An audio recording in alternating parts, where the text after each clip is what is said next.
Are you here to help find the baby Saurians? And I'm Toba. You must be the helpers that we've been waiting for. It's nice to meet you too, but we're just passing through. Oh, but Uncle Sanka said he was gonna send some of his friends over to help us. You sure he didn't mean you? Yeah, sorry. Whatever this is about, it sounds like you've got the wrong end of the stick. Wrong end of the stick? Darn it! We've been tricked, Huni. I should have known that Glasses Guy was a con artist. What are we supposed to do about the baby Saurians now? Time's running out. It's okay, Huni. Don't worry. Why don't you tell us what happened with these baby Saurians, huh? There's been a lot of unrest in the tribe lately, and my dad's Saurian got injured. Her name's Nana, and she has 3 little babies. After what happened to Nana, her babies were so scared that they ran off and hid. I'm really worried about them, so I decided to go look for them. If Nana is your dad's Saurian, why isn't he the one looking for them? My dad's one of the elders, so he's busy getting ready for Turnfire night.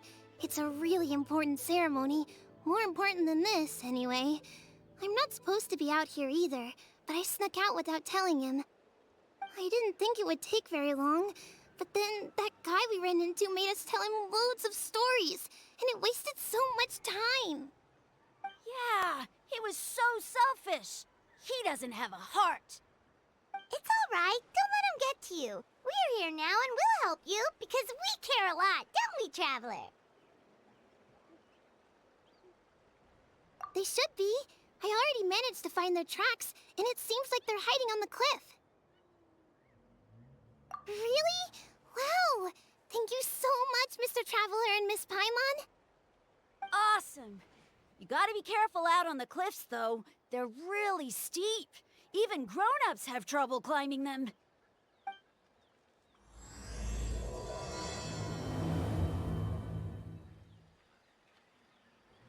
Uni said the baby Saurians are on the cliff, so let's find a way up. Good luck, and stay safe. We'll wait right here.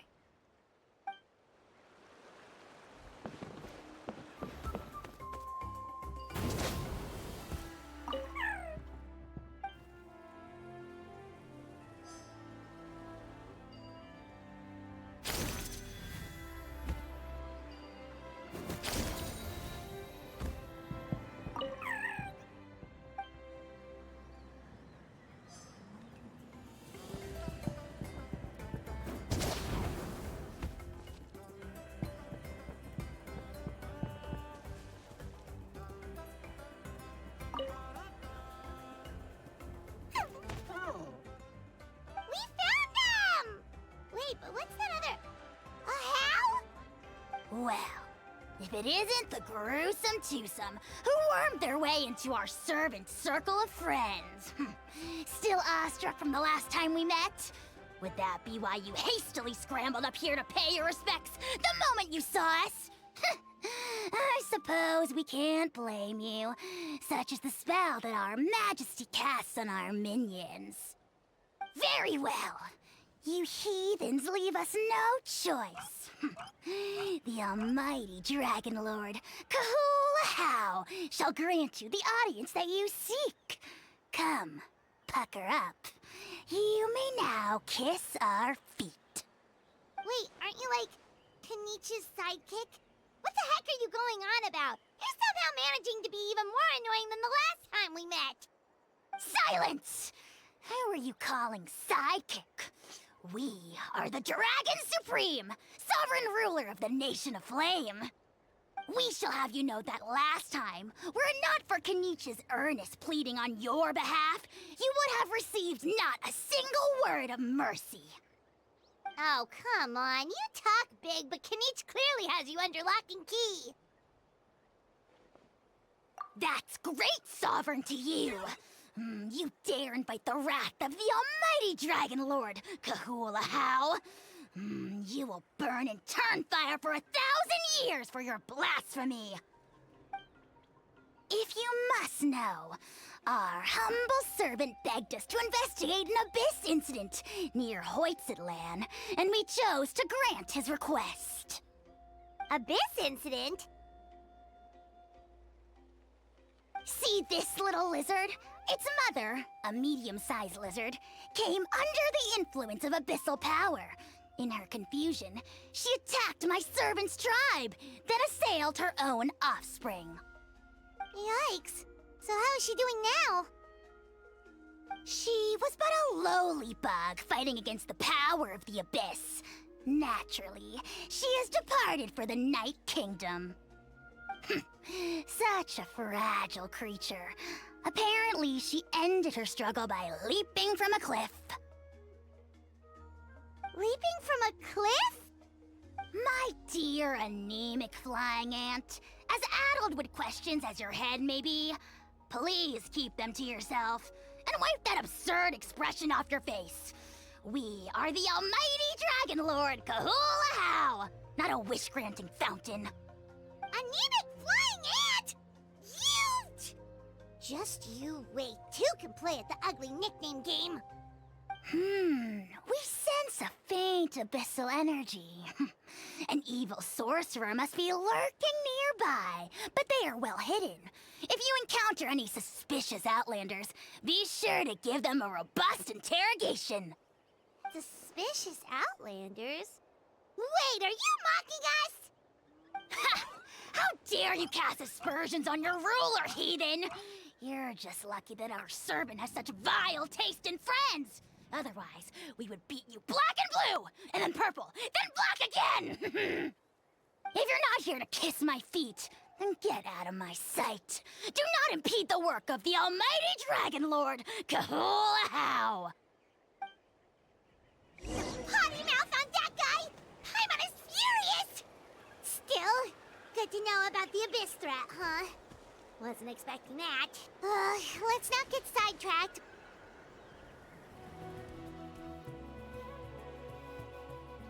Wow, you're back already?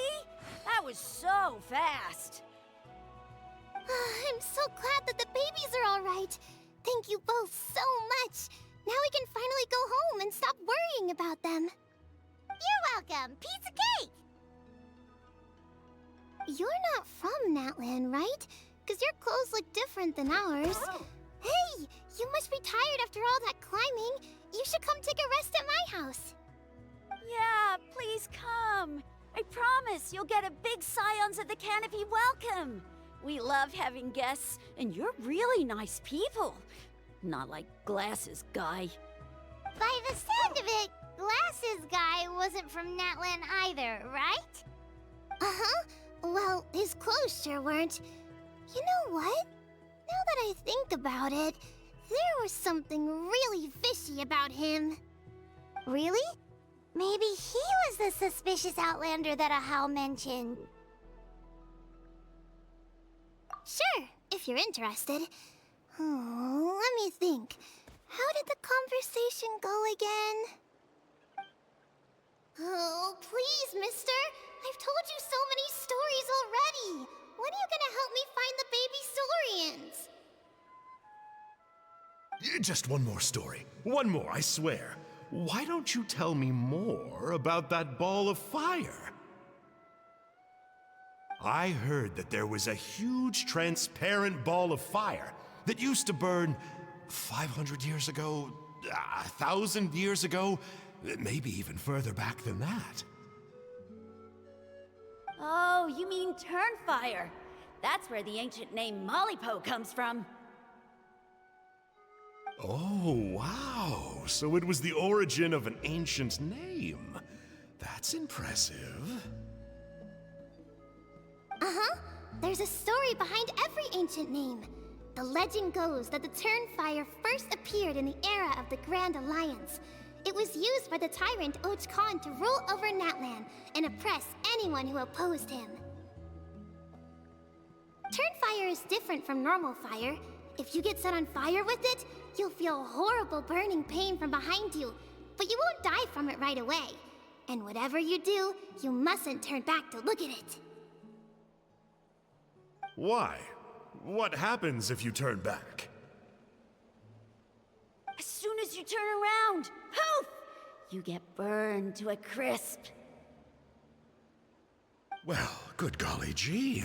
I mean, it's one thing to singe someone's clothes, but burning people alive? That is a big no-no in my book. Right? How nasty is it to burn someone from behind and not even let them turn around to look? Huitztlan really was an evil tyrant. Yes, shocking behavior. Now, let me guess. Eventually, a valiant hero came to save the day? That's usually how these stories go. Good guess, Uncle Glasses. Seems like you really know your stuff. The hero was called Yupanqui. He's the ancestor of our tribe. Yupanqui was friends with Huitztlan the Tyrant, and also Yupanqui, the first Pyro Archon. He was working as an ordnance officer for the Grand Alliance at the time. He didn't like how Huitztlan was such a cruel tyrant, so he stole the Turnfire and threw it at the Huitztlan's army. The soldiers couldn't defend against it, and they all got turned to ash. And that's how our ancestors set our people free. But just as he was about to leave the city, he thought he heard Huitztlan calling out to him from behind. It caught him off guard, and he turned around to look. But Huitztlan wasn't there. All he saw was a city burned black, an army in ruins, and giant flames reaching up into the sky. A split second later, the flames he saw burst out from inside his eyes and swallowed him up. All it took was a single glance. As soon as he looked back, he was burned to a crisp.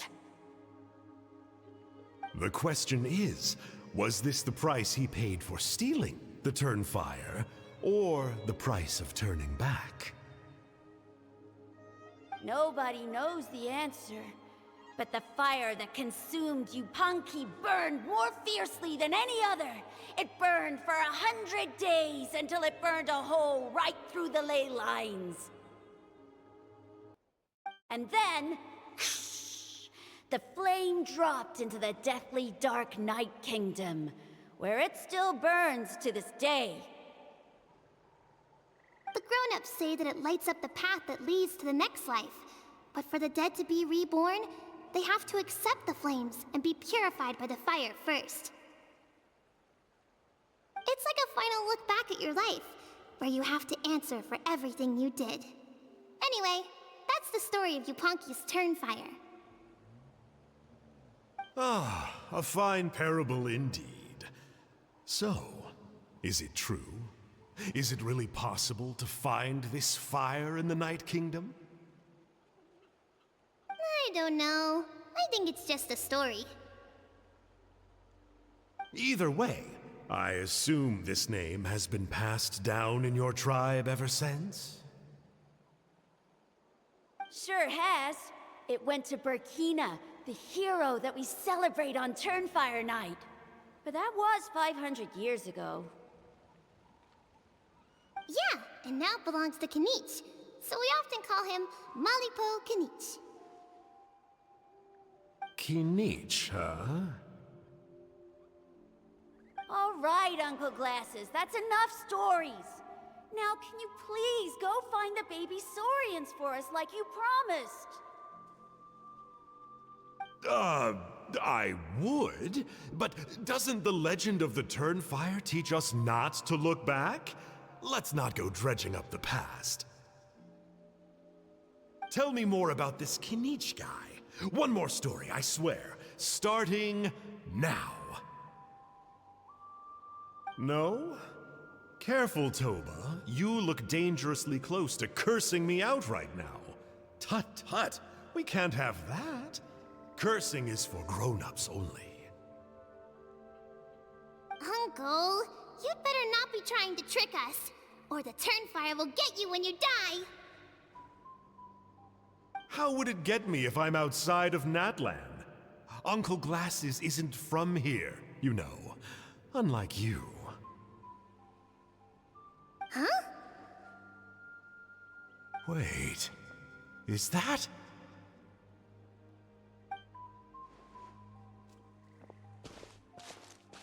All right, kiddos. I'm a man of my word. 2 of my friends are on their way here, and, yeah, they'll help you out on my behalf. Work them like dogs, okay? That's what they're here for. Don't go easy on them just for my sake. Really? Well, first, can you tell us your name? We met at the foot of this cliff, so beneath the peaks, let's go with Sanka. Seriously? If you don't believe me, turn around and see for yourselves. They're right behind you. Huh? Where? Oh, wait! Uncle Sanka, where did you go? Yeah, definitely a fishy character. It sounds like he was digging for info about the ancient names. Yeah, and not only that, but he betrayed us, too. He'll pay for this. All he got out of us was some stories, though. What's the worst that could happen? Traveler, maybe we should go tell Kinich about this. Ahau says he's investigating it, but he's a bit of a loose cannon. We probably shouldn't take him at his word. Huh? You know Kinich? Not very well, but we have met him before, and one time we had a meal together. Aw, man, I'm so jealous. I never even spoken to him. He's so cool. He's the Saurian hunter, and he has a really awesome ancient name. Me neither. I don't think my dad really likes him, though. He always tells me to stay away from him. Probably because of that little creep he always hangs out with. He's nasty, and he's so full of himself. Oh, the creep who calls himself Kahul Ahau? Yeah, we've had the pleasure of meeting him too. He sure loves pushing people's buttons. Exactly. I don't know why Kinich partnered up with him. Why didn't he pick me instead? Uh-oh. Huni, look how late it is. We've been out way too long. We better get home now or we'll get yelled at. Oh, yikes. You're right. Okay, well, this path here leads to our settlement. If you decide to visit, remember to come to my house. If there's anything you need, my dad can help get it for you. Hope to see you soon. We gotta run. Bye for now.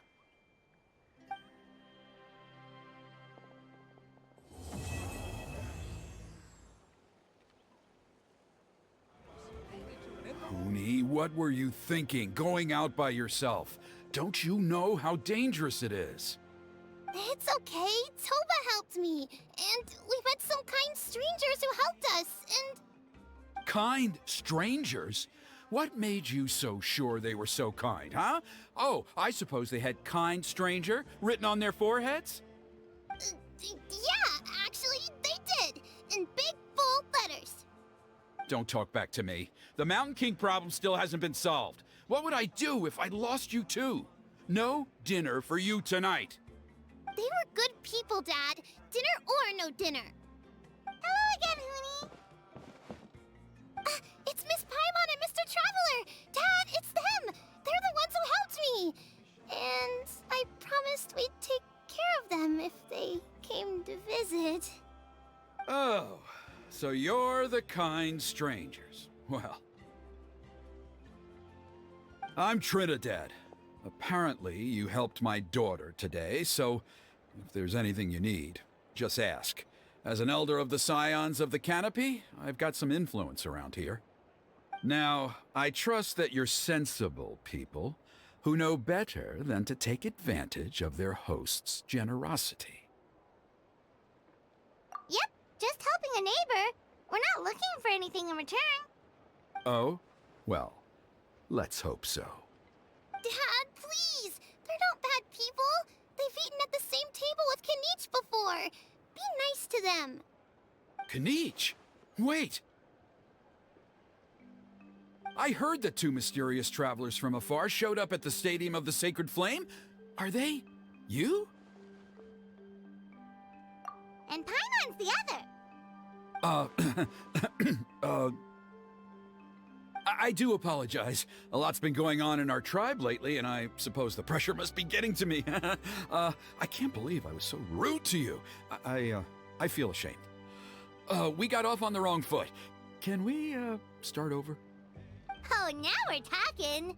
Seriously, though, don't worry about it. Already forgotten. We're just happy to see Huni got home safe and sound. Oh, you just arrived, I take it, and it would be my honor to give you a hero's welcome tonight. Careful now, that's quite an about-face. We've heard that kind of thing can lead to spontaneous combustion around these parts.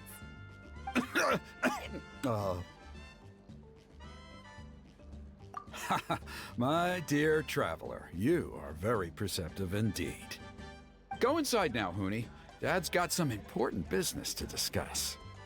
Okay, look after Mr. Traveler and Miss Paimon. They're very special guests. Well, we'll hear you out, but we can't make any promises that we'll be able to help. Well, this is a matter of utmost importance. Please, allow me to explain. For many years, our tribe has celebrated the Turnfire Night. It is a traditional ceremony among the Scions of the Canopy in which we remember our ancestor, Burkina, and his companion, Kangamato, the Mountain King. Burkina was a hero who bore the ancient name Malipo, and Kangamato was a powerful Yumkasor warrior. Together, they fought against the Abyss. They were victorious, but it came at a great cost. Burkina paid with his life.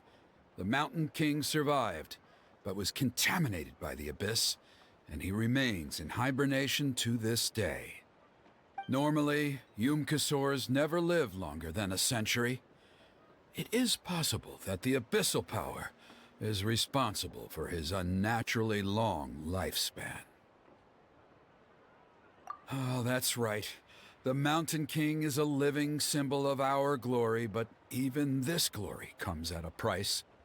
The Abyssal Power inside him is highly sensitive, and when it is disturbed, he awakens and flies into a blind rage, attacking anything that moves. So, besides the ceremony, another important part of Turnfire Night each year is cleansing the Abyssal Power inside the Mountain King, so that he will remain sound asleep. However, Abyss-related incidents have been on the rise in that land lately, as I'm sure you're both aware. As a result, it has become increasingly difficult to keep the Mountain King in hibernation. Only 5 months have passed since the last Turnfire Night, and he's already showing signs of instability. Has he woken up again? He has. We managed to contain the situation by performing a makeshift ceremony right away, but it was a close call. He could reawaken at any moment. Also, he attacked and wounded my companion, Nana, during the ceremony. She became contaminated by the Abyss as a result, and... We heard. Such a tragedy. We're really sorry for your loss. Yes, and Nana wasn't the first. Anyway, right now we're preparing for an exceptional Turnfire Night ceremony, and we need to find a suitable flame bearer. From what I've heard about your adventures, I believe you would be perfect for the role. Of course. Plus, he's a bona fide hero who inherited the Malipo name. Oh, you mean Kinich? Yes, he's the one. A hero, worth his weight in gold. And unfortunately for us, he's all too aware of that. No prizes for guessing what he said when I asked him to host a Turnfire Night outside of the annual schedule. An exceptional ceremony? Oh, I'll have to charge an exceptional price. I swear, no other concept exists in that boy's brain. I'm not the one to usually talk about people behind their backs, but I'm convinced the Wyub got hit on the head and took a wrong turn the day it chose to give that ancient name to him. I mean, have you ever heard of a hero whose mantra is, "What's your asking price?" Oh, and don't get me started on that insufferable Ahau he hangs around with. Thinks he's God's gift to mankind. Pompous fool. Yeah, Paimon has to agree on that last part. Anyway, the fact is, the ceremony can just as easily be done without him as long as we can find someone else. And besides, you two seem like much better candidates. So, what do you think? Well, there's only a few days left before the ceremony. We can't afford to waste what little time we have on negotiating with him. No, I much prefer if you would consider taking his place. Wonderful! I can't thank you enough. Huni was right about you. You have kindness in your hearts. Come with me to the other side of the mountain. I'll bring you up to speed on each step of the ceremony. As experienced warriors, I'm sure you'll pick it up in no time.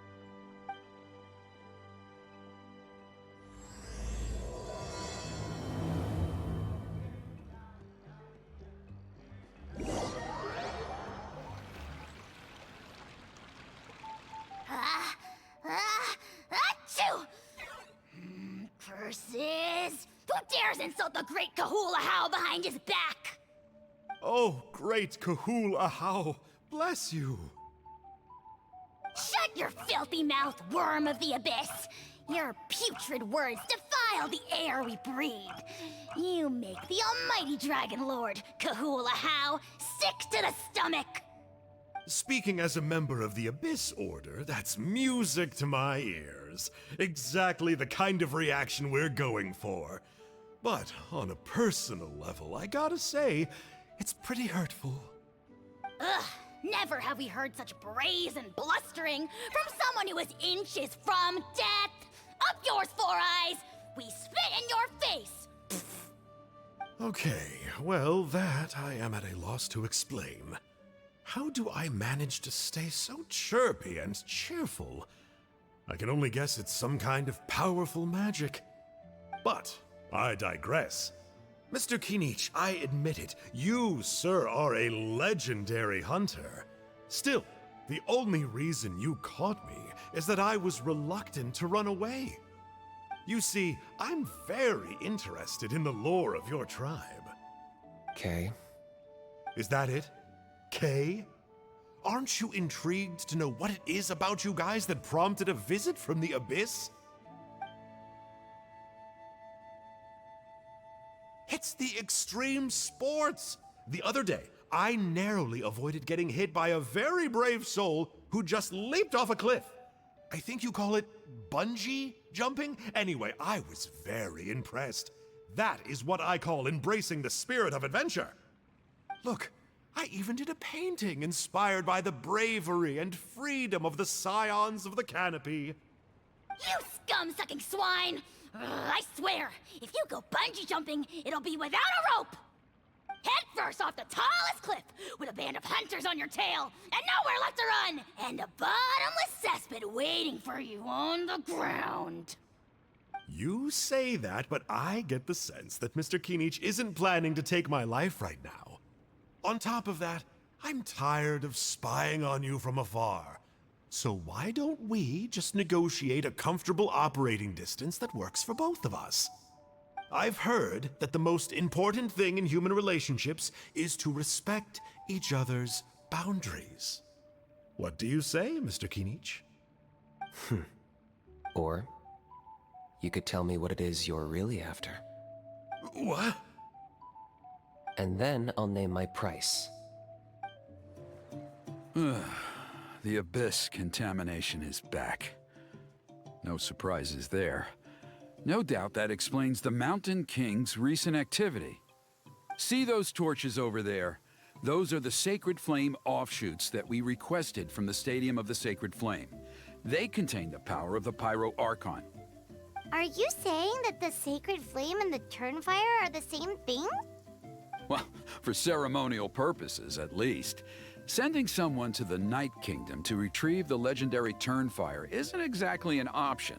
More to the point, though, the Sacred Flame is able to burn away abyssal filth, so that's why we use it in the ceremony. Gotcha! So basically, we just need to clean up the filth with the Sacred Flame. Well, that's one part of it, yes, but the complete ceremony is a bit more complicated than that. First, the flame bearer must collect a kindling of the sacred flame from the starting point, then use a grappling hook to fly up into the sky and light each of the sacred flame pillars. Then, they must go down into the canyon, all the way into the cave where the Mountain King slumbers, lighting braziers and the final altar along the way. The most skilled flame bearers can accomplish all of this without touching the ground once. As much as I hate to admit it, Kinich is capable of this. Wow! He can do all that flying without ever falling to the ground? Well, of course Paimon can. It'd be much harder for you guys. Well, don't worry. It's not a requirement of the ceremony. You're allowed to touch the ground. The only thing you're not allowed to do is turn back. The flame bearer must always keep moving forward. You can't skip a pillar, then come back to it after lighting the next one. To do so would be to disrespect our ancestors. So, what actually happens if you do turn back? Surely the fires don't just go out. If you're not careful, you might get burned. What about today then? Does the same rule apply? Oh no, don't worry. Today is just a practice. The order doesn't matter. You just need to take the sacred flame, cleanse the filth, then go light all the braziers. Are you ready? I'll repeat all the key points again. Gather the kindling, cleanse the filth, and light all the braziers. I'll wait for you at the end. All right, let's use this kindling to complete our mission. There's abyssal filth over there. Let's burn it away with the sacred flame.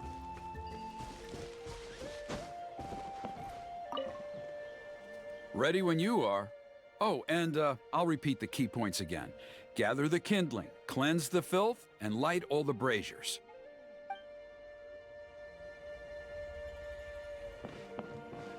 That should be all the braziers. Let's regroup with Trinidad.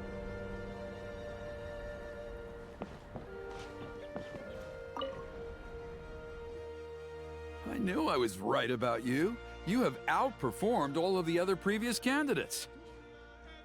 If there was an ancient name for outstanding flame bearers, I'm sure the Wayab would consider you for the honor.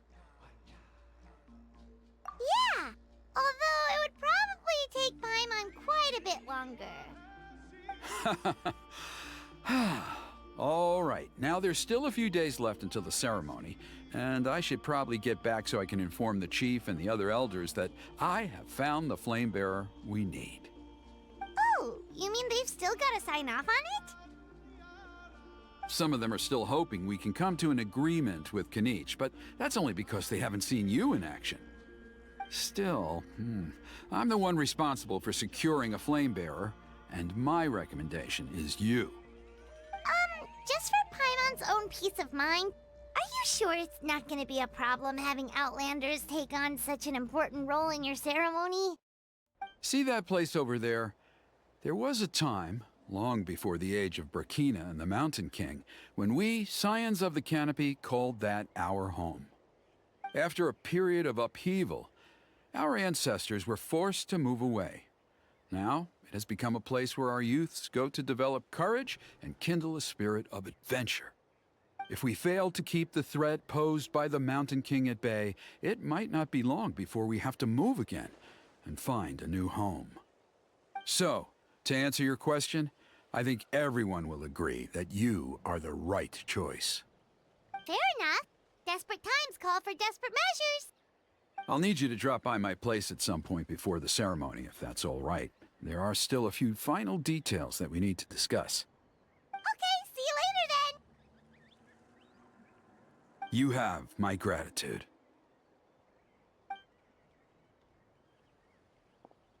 We've helped out with a lot of other local festivals before, but this one feels a little different. Anyway, let's take a break before heading back to Trinidad's place.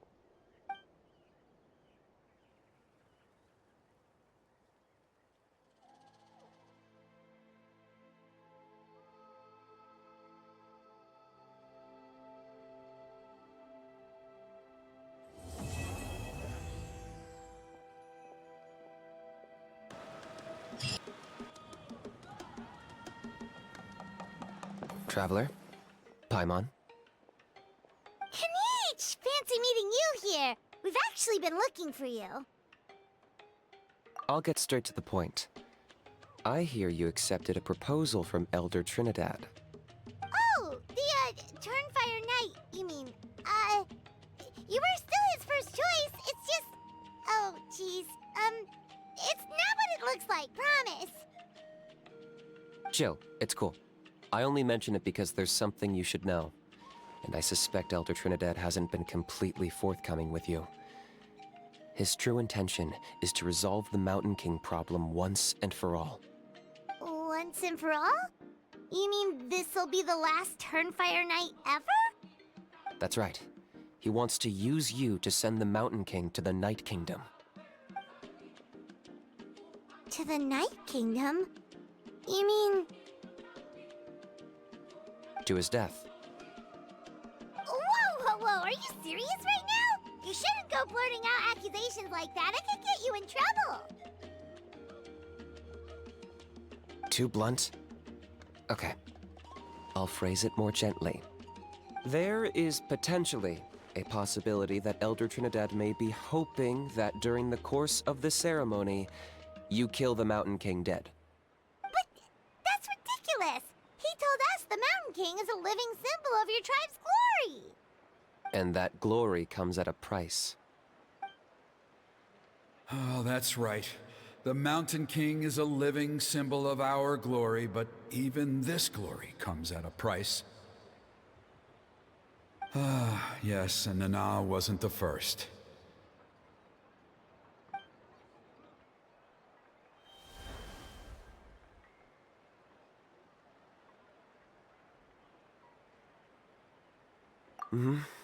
She likely won't be the last to lose her life either. Still, is killing the Mountain King really the only way? It seems so extreme. The Mountain King is a unique case when it comes to abyssal contamination. It's eaten away at him for so long that it has consumed him entirely, and the damage is irreversible. That evil power has both driven him insane and kept him alive over the centuries. So, to look at it one way, once it's completely purged from his body, the Mountain King will finally be able to rest in peace. In past ceremonies, we've only purged around half of the abyssal power.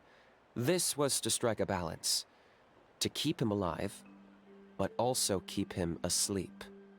Trinidad didn't say anything about how much power he wanted us to purge, but he did say there were some more details to go over before the ceremony. Then it sounds like you'll know for sure soon enough. If he really asks us to kill the Mountain King, what should we do? I know this must come as quite a shock, so I suggest you act like you didn't hear anything for now. But would you have time to visit the chief after your meeting with Elder Trinidad? I'd like to make a deal with you.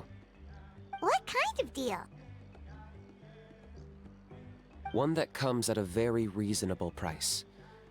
I'm sure you have plenty of other questions, but we can talk more later. Good. See you soon.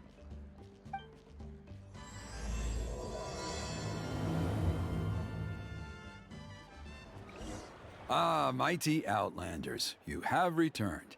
Did you have a good rest? It was, pretty good, yeah. Glad to hear it. Things are progressing very smoothly on my end. Many of the elders have heard of your heroic deeds, including the chief. They all speak very favorably of you.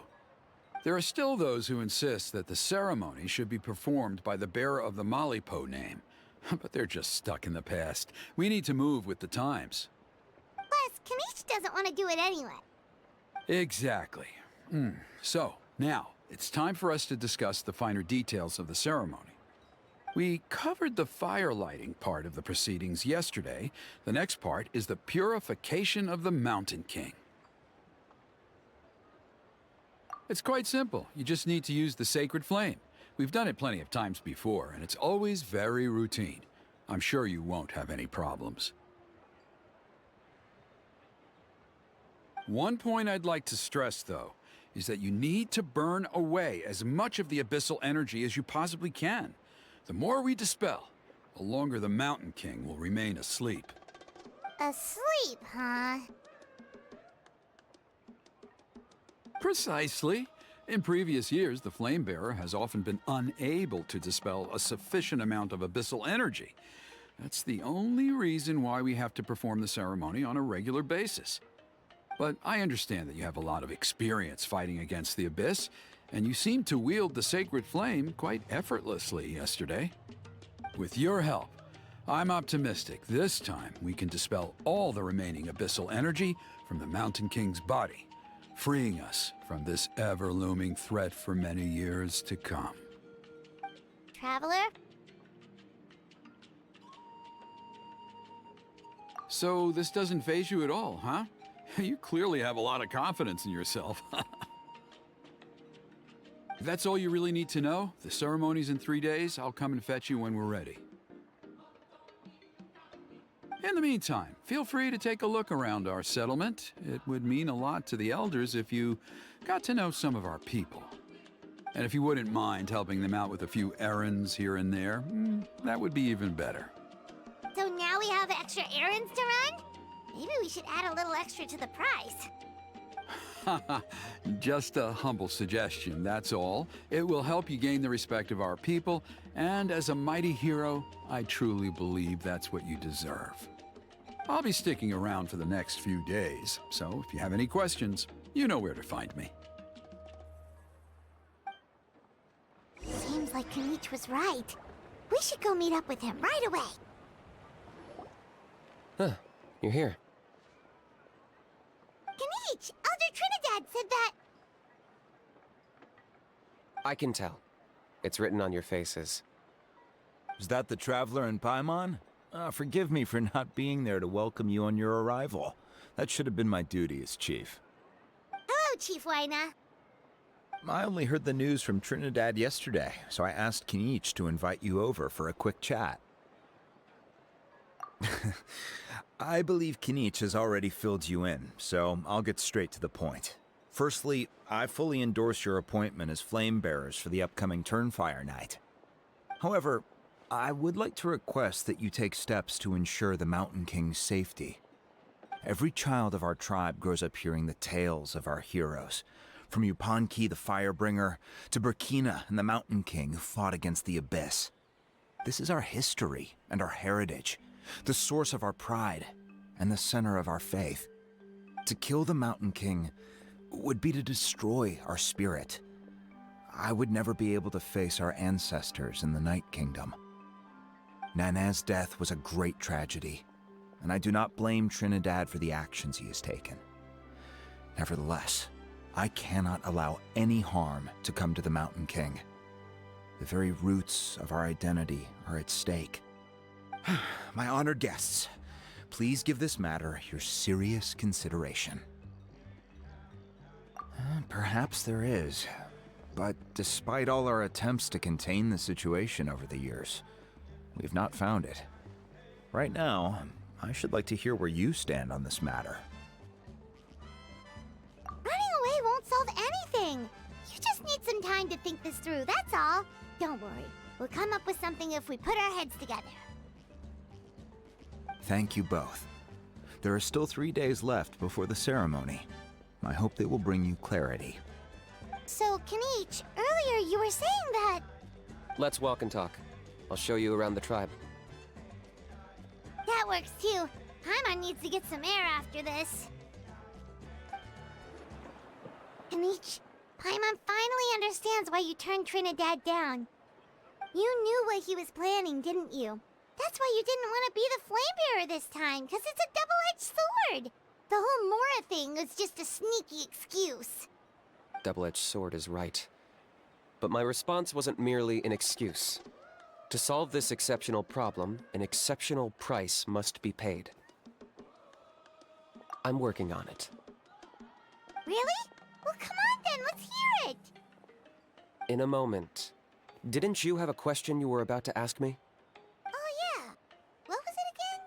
Oh, right! We need to talk about How. He's completely unhinged. I agree that he has a problem.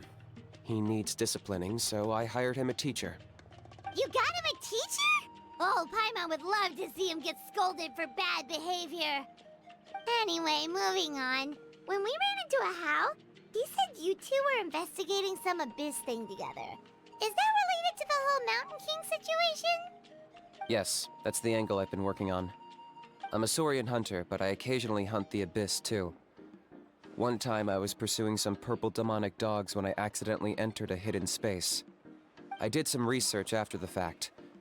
Apparently they're known as beastly rifts, and there are many of them of all different sizes. That's where those purple dogs were coming from. So, if we can locate one of these beastly rifts, clear the monsters out, and move the Mountain King inside, he'd be able to continue living, but without posing a threat to the tribe. whoa, that sounds kinda crazy. Would it really work? It's not without its risks, of course. There's a lot of unknowns in the equation. For instance, for all we know, a prolonged period inside the rift could make the Mountain King's condition worse. Still, we desperately need something like this, even just as a temporary measure. You've seen the conflict the issue is causing in our tribe for yourselves, and believe me, it's been a long time coming. The chief is adamant about keeping the Mountain King alive, whatever happens. Paimon can understand. It's less about the Mountain King and more about preserving your culture and heritage. Yes, but on the flip side, you've got people like Elder Trinidad, who is more concerned about protecting the people he cares about now and into the future. And he has every right to take that view. It's one thing to try and preserve the last remnants of a glorious past, but making your kin pay the price for it? No one can seriously tell them that's a fair trade. You're right. There's no easy answers here. Let's leave that to one side for a moment and assume we go with your plan. How do you actually intend to find one of these beastly rifts? Because at least in our experience, the dogs open the rifts when they want to attack us, not the other way around. I think I know a way. You have any better ideas? Not at the moment, but it just feels like using the power of the Abyss for our own ends isn't gonna end well. After all, the Abyss is what turned the Mountain King into a monster in the first place. People are gonna think you've lost your marbles. If it doesn't end well, then that's the price we pay. Everything in the world comes at a price. Even when Yupanqui, the Firebringer, stole the Turnfire, it cost him dearly. The Mountain King's erratic outbursts have brought tensions within the tribe to a boiling point. Unless this gets resolved quickly, everyone will be stuck in a stalemate. Alright, so what's this deal you wanted to make with us? We're hardly experts on exploiting abyssal power. All I need you to do is keep people away from me. I'm getting harassed on a daily basis by people trying to convince me to be the Flame Bearer. I can't afford to waste all my energy dealing with them. If you help me out, there'll be a gift for you in return. Ooh, what kind of gift? Something well worth your while, I'd say. Just keep doing what you've been doing. Integrate yourself with the tribespeople, so everyone comes to terms with the fact that we have a new Flame Bearer. That way, I won't have an endless stream of people coming to beg me to join the ceremony, and I can focus on finding a way to summon the beastly rift. Then, when the day of the ceremony comes, we'll move the Mountain King into his new home. Still sounds pretty crazy. Even for a daredevil like you, that's dangerous. And even if it works, what if neither Chief Lina nor Elder Trinidad are happy with it? Have you thought about what you'd do then? At least the two of them would finally be on the same side of the issue, leaving only me on the opposing side. The tribe needs leaders like them far more than a Saurian hunter for hire like me.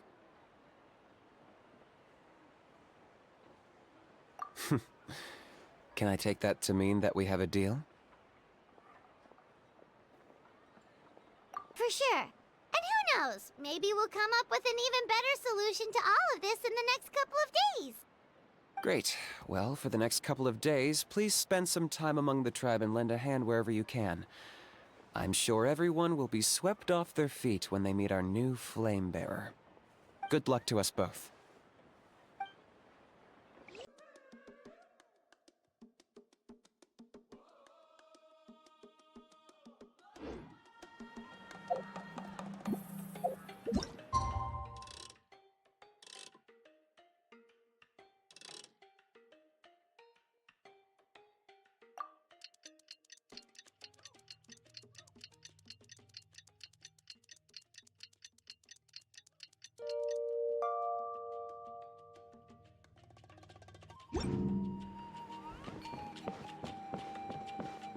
Okay, task for the day. Meet the tribespeople and take some heat off of Kinich's back.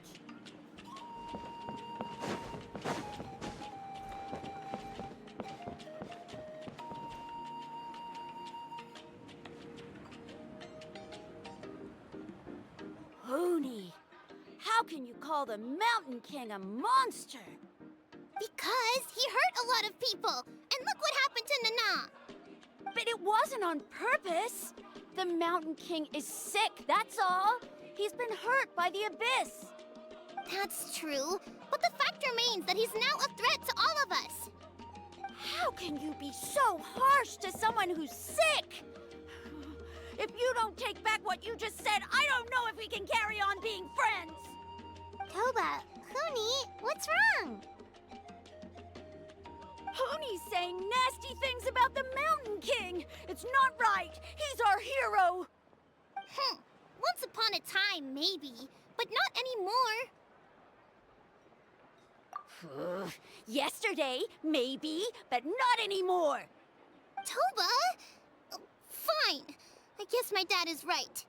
Things change, and you just have to accept it and move forward.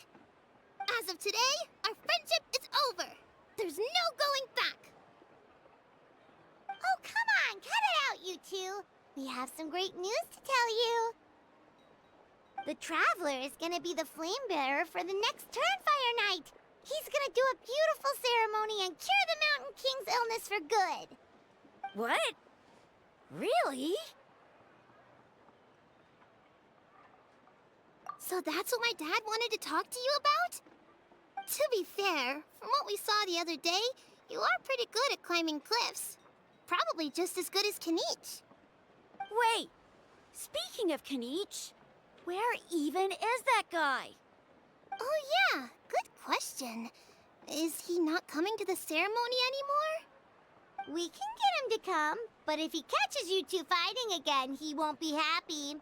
He'll be sure to give you both a piece of his mind. No, we can't let that happen. I've never even spoken to him before. I can't afford to make such a bad first impression. I didn't mean to argue with Toba. All I said was that the Mountain King has done some pretty bad things. He was the one who turned it into a fight. Yeah, if you weren't friends, there's no way Toba would have come to look for the baby Saurians with you. All right. Well, because it's the Traveler and Paimon and Kinich, I'm sorry, Toba. I'm sorry for all the mean things I said about the Mountain King. Dad just really misses Nana, and I was really upset that she's gone, too. Huh? Oh. I shouldn't have spoken to you the way I did either. It wasn't very nice of me. For the Traveler and Paimon, Kinich, and for Nana. I'm sorry too, Huni. That's more like it. Now you're best friends again! Guess so. Toba, if I ever say something mean about the Mountain King in the future, I'll make sure I say it to someone else, and not you. I'd better go buy some colored cloth for my dad now. He needs it for Turnfire night. Let's play again some other time. See you, Toba. See you, Traveler and Paimon. Okay. I'll head home as well then. See you next time.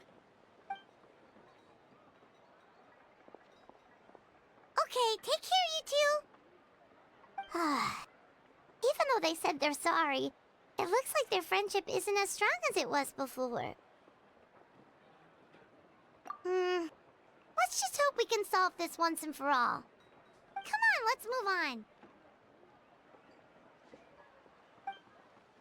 These clothes are the comfiest.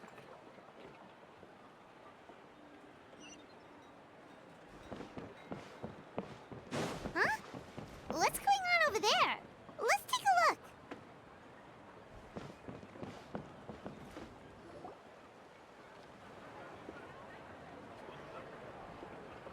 Hey there! What's happening here? A rehearsal for the Turnfire Night dance. Ooh, there's a dance involved? Paimon wants to learn too! You don't know it? Ah, I guess you're not from these parts, huh?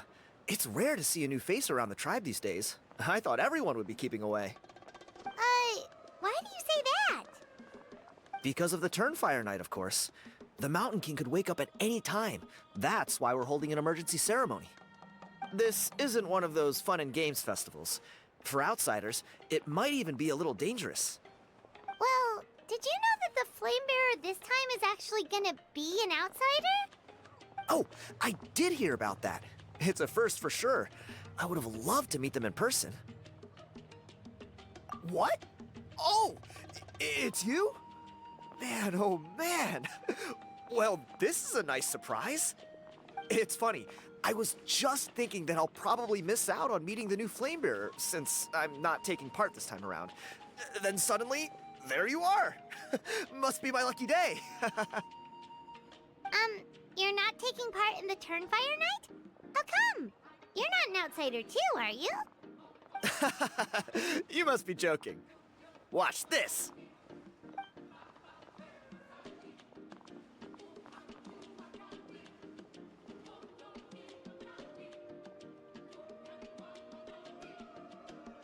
Not bad, right? Yeah, I'm considered one of the better looking guys who dances beneath the pillars of the sacred flame. Been doing it a few years. Always gets the ladies out to watch. Oh, very impressive.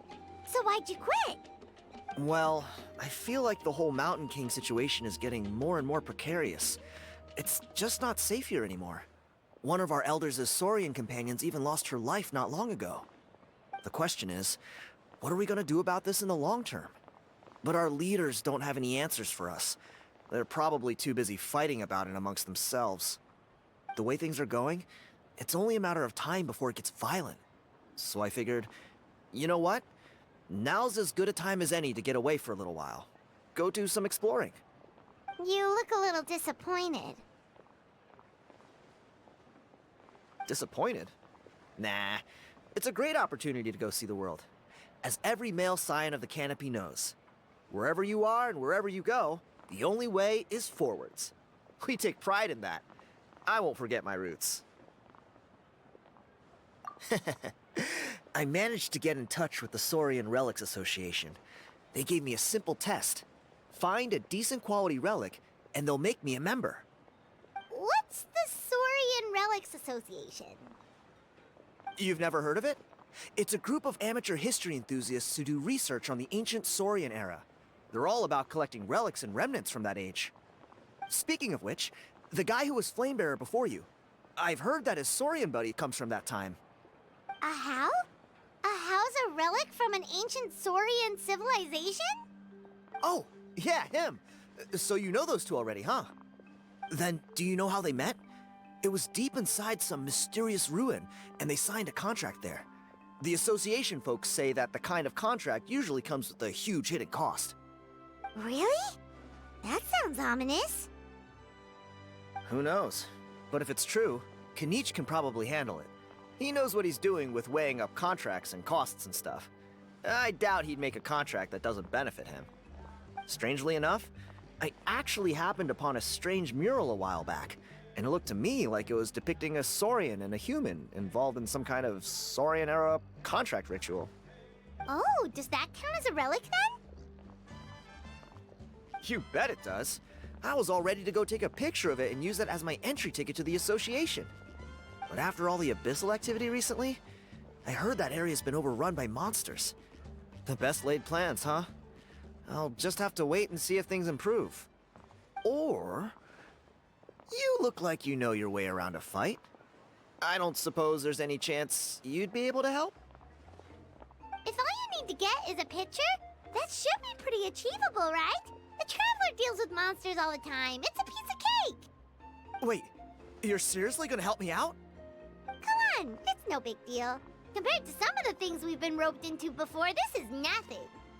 Pyro Archon above, you two have hearts of gold, you know that? You're the kind of people who could dive into the Turnfire deep in the bowels of the Night Kingdom, and it wouldn't burn a single hair off your head.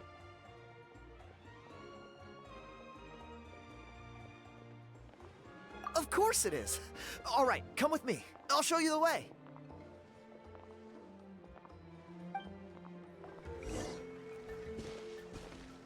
There it is. It's inside these ruins. As you can see, the place is crawling with monsters. Alrighty then. Stay back and take cover, Tiago. This could get dangerous. We'll take care of him. Great minds think alike. I'm not about to cramp your style.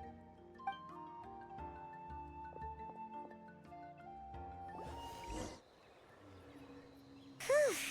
That should be the last of them. It's a good thing Tiago had the sense to stay in his hiding place, or things could have gotten really hairy for him.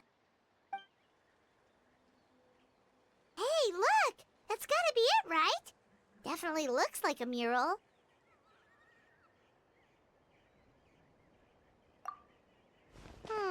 True. Now that you mention it, most ancient murals take up a whole huge wall. This looks more like someone with a paintbrush got bored and started doodling. It does match the story he told us, though. There's a Saurian and a human. So, is that supposed to be what an ancient contract ritual looked like? Whatever. We're not here to decipher it. Just photograph it.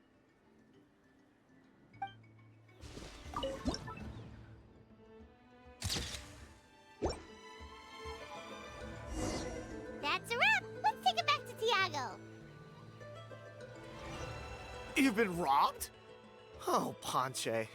And I thought my luck was bad. I put blood, sweat, and tears into that, and now I've got nothing to show for it. Some gap-toothed goon stole it from me.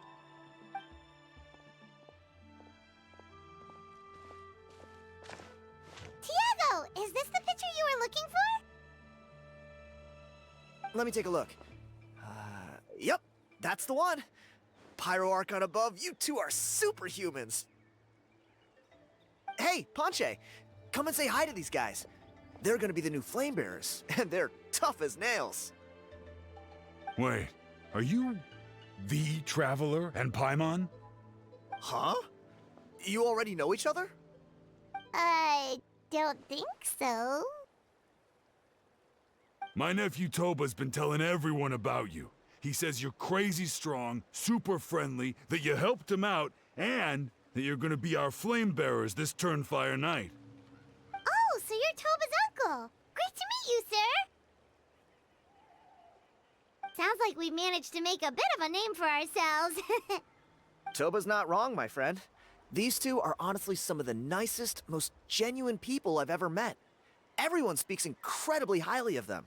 Seriously, if you're comfortable telling them about what happened, I guarantee you they'll sort it out in no time. Really? All I want is to get the fruits of my labor back. Allow me to explain. Ponche is a well-known scholar within our tribe, author of the widely acclaimed book, Yupanqui's Turnfire. Unfortunately, the book was stolen by a treasure hoarder a few hours ago. I spent years of my life researching that book. I visited every last ruin, interviewed every descendant of every hero in our history. On the word Malipo alone, I covered at least 5 different interpretations of the meaning based on accounts from different villages. It was an unparalleled masterpiece. And now it's all gone. That little goon ambushed me during my morning walk. He snatched all of my belongings, including my entire manuscript. That book was everything to him. It's like they robbed him of his soul when they took it. Look at him. Lost and listless. He's a shell of the man he was. Dear honored guests of our clan, I am but a helpless old student. If only for Toba and Tiago's sake, please help me, I beg of you. See what I mean, Ponche? Now you've run into these two, your luck's about to change, big time. I don't know if he's still there, but come on, I'll take you. Hey! You thieving rat! Give me my things back! What do you want now, you old bum? God, you're a waste of space. Prepare to get shoved butt first into a tree hollow. Oh, what's this? Brought a little bodyguard with you, huh? All right, let's see what you've got. What's this? Eat dirt, suckers!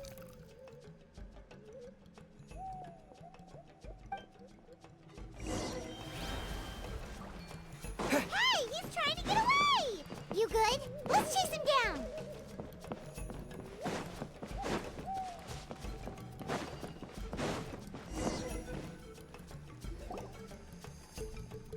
Stop, please! By all the warriors, heroes, gods, and kings, I can't run any longer. Please, I don't have your stuff anymore. Have mercy. Oh yeah? Well, where is it then? I threw it away. You threw it away? The old bum's bag didn't have a single mora in it. Just a tatty old book, worn out pens, and some old rags. All that time lying in wait was for nothing. I was so mad, I just threw all of it away. Is that really the truth? Okay then, where did you throw it away? The same place you found me. Look, I swear on the Pyro Archon it's the truth. May all my worldly possessions be turned to ash by Turnfire if I'm lying. Okay, that's a pretty strong oath. What do we do now? It sounds like he's telling the truth. Right. Let's hope nobody gets to the book before we do. We'll never get it back then.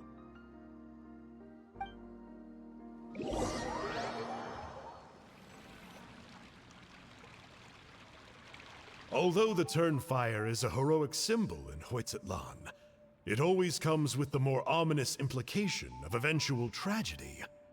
This holds true for all bearers of this ancient name in recorded history. Each one of them died of non-natural causes, as if the specter of the Turnfire was always lurking in the background.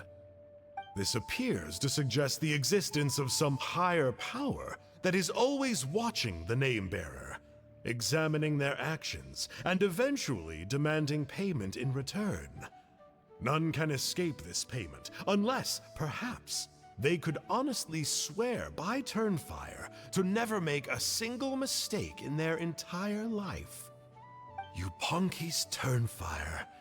What an incredible work on ancient name philology. I can't believe it was just lying there for me to take. Let me see, the author is... Panche. Nice. A gentleman and a scholar. Silence, book muncher. The great Kahulahow will suffer your droning voice no longer. Do you truly find no joy at all in perusing such rich historical records? Joy? What joy is there in this pointless drivel?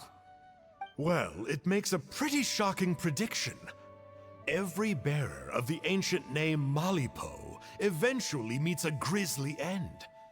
Maybe that's the price you pay for the name that means price? What? You're saying Kinich will die a violent death? So I'll finally get to take over his body? When will that glorious day arrive? The great Kahulahow demands to know! Wow, you are just irredeemable, aren't you? An agent of chaos down to the core. You make us Abyss Order folks look like saints in comparison. Silence, maggot! To presume that anyone compares your kind with the great Kahulahow is sheer vanity. And if that day ever comes, oh, your doom will soon follow. You don't need to lecture me about Doomsday. Here's what I know, based on countless historical texts. All civilizations will be reduced to rubble by the passage of time. From ancient kingdoms, to heavenly thrones, to worlds beyond, there are no exceptions. But from the ruins of every civilization, the dust will rise and never settle, thus transcending the confines of time. That dust is what we call a civilization's spirit. And you, great Kahulahow, are one such speck of dust from a bygone age. I've paid dearly for the chance to observe you up close. Now, let me take a good look at you. We'll see whether any memories of that age still remain inside you.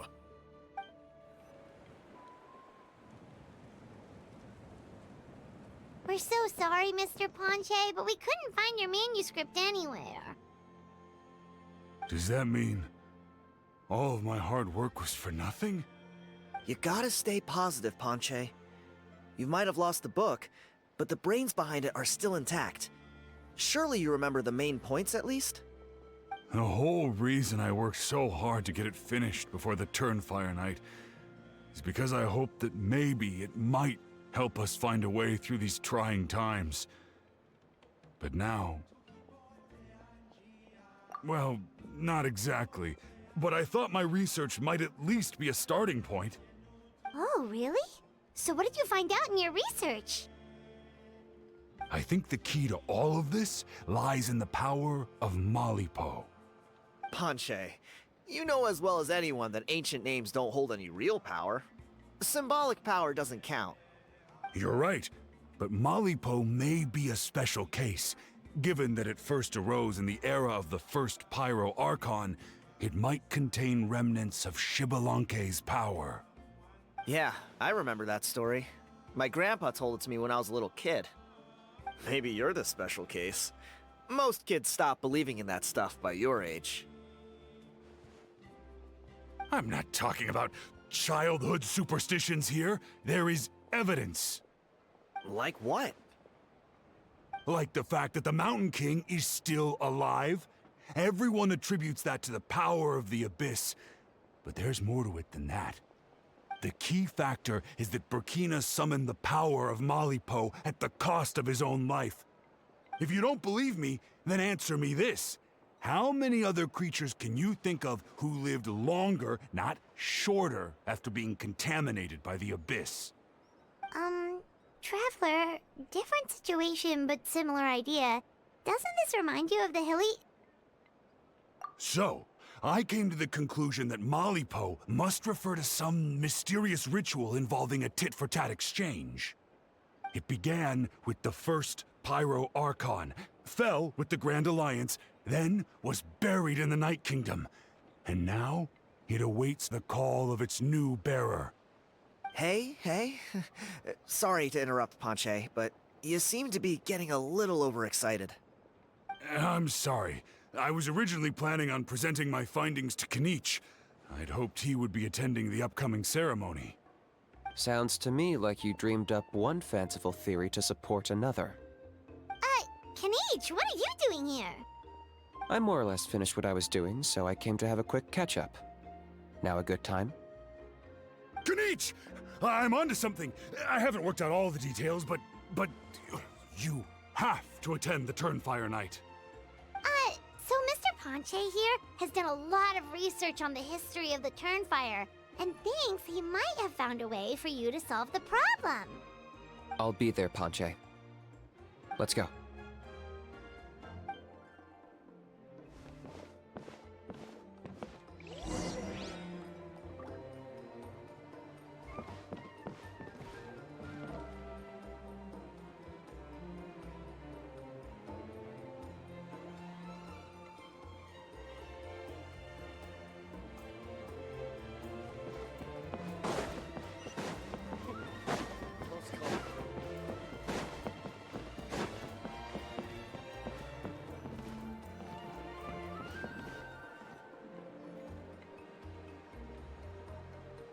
Here will do. Yeah. I'd like your help giving it a trial run tomorrow. If that works, we have our plan come Turnfire night. Sounds like you're not considering Ponche's idea. You heard him. He hasn't worked out the details yet. We need a more practical solution with concrete steps to follow. Yet. Are you saying you think he might actually be onto something? I think it's possible, based on something I know about the war 500 years ago. Burkina didn't fall to the Abyss. He was killed by the Mountain King in an episode of madness. In his final moments, Burkina made the fateful decision to not fight back, and instead pass his blood and power on to the Mountain King. Maybe he thought the Mountain King was stronger than him, and more valuable to the tribe. Or maybe it was just out of loyalty to his friend.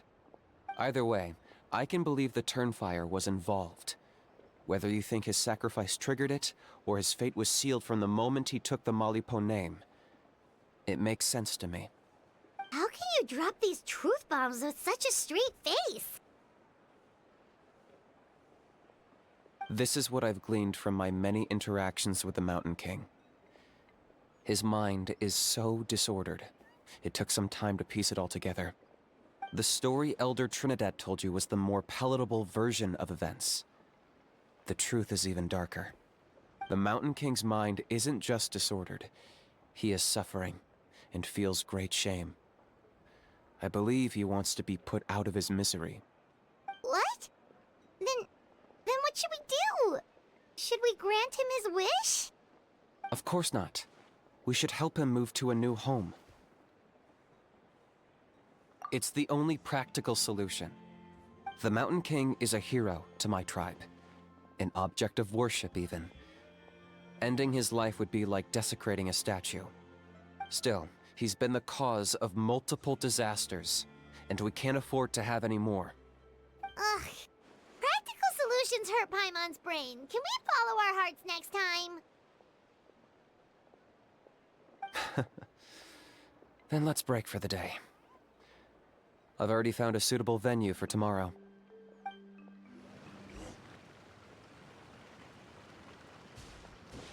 You're here. Very punctual. Oh, so the gruesome twosome come crawling back. Here to make amends after the gross irreverence you displayed last time? Very well. The almighty Dragon Lord, Kahula How, shall grant you the audience that you seek. Now pucker up and kiss our feet. Kinich, didn't you say you found him a teacher? He's just as out of control as ever! Hey! No one gets to discipline the almighty Dragon Lord Kahula How! No one! Maybe because I've never had a gentle-natured companion like Paimon to compare against. Is that a compliment? Yeah, I see what I'm missing out on now. And it's a lot. Kinich! Ugh! We could drown this measly flying ant in one droplet of spit! How dare you compare her to the almighty Dragon Lord Kahula How! Oh, just wait till I possess your dead body! I will commit heinous atrocities! Tear down your legacy! Destroy your reputation! Wreak havoc on your... Ugh!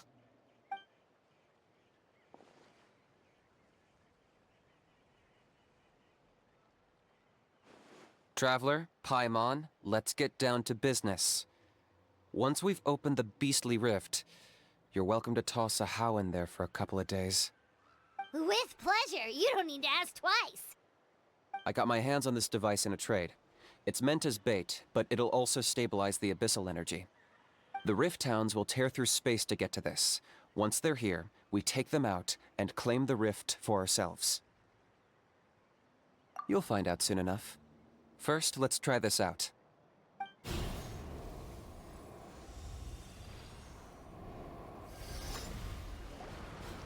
Uh-oh. Are there even bigger ones on the way? You see, Kinich? I'm a man of my word. In fact, I'd say I under-promised and over-delivered. Nifty little gizmo, isn't it? I take it this is your true form? Now that our deal is complete, it's time to start the next phase of our relationship.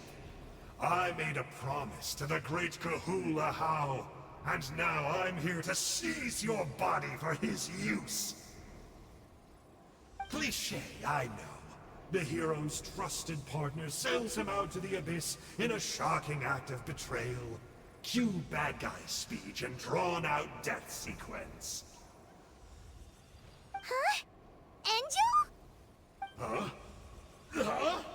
What are you two doing here? Oh, Mr. Kinich, this is not what we agreed on. Traveler, this is the gift I got you. I know you're looking for intel on the Abyss Order, so I thought he might be of use to you. But it looks like you've already met. Yikes. Frosty reception. Gotta say, I kinda pictured this moment going a little differently. Tears of joy welling up in your eyes as you say the words, "It's good to see you again, old friend." Don't be ridiculous. Sounds like you've been reading too many romance novels. There we have it. Change is inevitable and nothing lasts forever. What a pity. Well then, time for you to meet the new me. This time, please call me Sanka. Sanka! Aha! So you're the glasses guy! You tricked Huni and Toba into telling you a bunch of stories! What does it matter? A name is a superficial label. It's what's deep down inside that counts. And I've shown you the deepest parts of me. That would explain a lot. Why else would you show up here and start acting like a wise guy? You looking for a fight? I'll pass. I do rather like you, as I've said before. But my one quibble is that you really don't know your own strength. Wait. Of course! You're the one behind all the recent Abyss activity! Let Paimon guess, you've been provoking the Mountain King too! Haven't I told you before? I'm not part of the inner circle who do our Highness's bidding. My interests are far more low stakes. I spend my time digging for truth in ancient doodads and books. You really think a benchwarmer like me is capable of more than that? I investigated him. He's not connected to the recent events. Just happens to be in the area. So, I struck a deal with him. He helps me summon a rift. I allow him to do some historical research. But that's all over. And now Kinich wants to hand me over to you. Well, I was hoping this would be an opportune moment to whisk away his body. That would have given me some more time to study the great Kahula How. But now I've run into you, which is just my luck. Or maybe I've incited the wrath of the Turnfire, and this is the price I have to pay. But I don't understand. What did I do wrong? Wait, does that count? Let me think. How? You are the worst of the worst! Colluding with the Abyss Order against Kinich? How could you betray your partner? There is no betrayal. The almighty Dragon Lord Kahula How is a partner to no one. Don't worry, I told him to act as bait. Yes, and you should have picked a bigger fish. The Abyss Order? Ha! What a joke. Not even a match for our lowly servant. I put up with this toad croaking for days, and it was all for nothing. It looks like your disciplinary measures have been less than effective, Mr. Enjo. What did you expect? Behavioral rehab isn't really our thing. Otherwise, we might as well change our name from the Abyss Order to the Abyss Boarding School. The abysmal disorder would suit you better. Kinich! Dispose of him! He is of no further use to us! Traveler?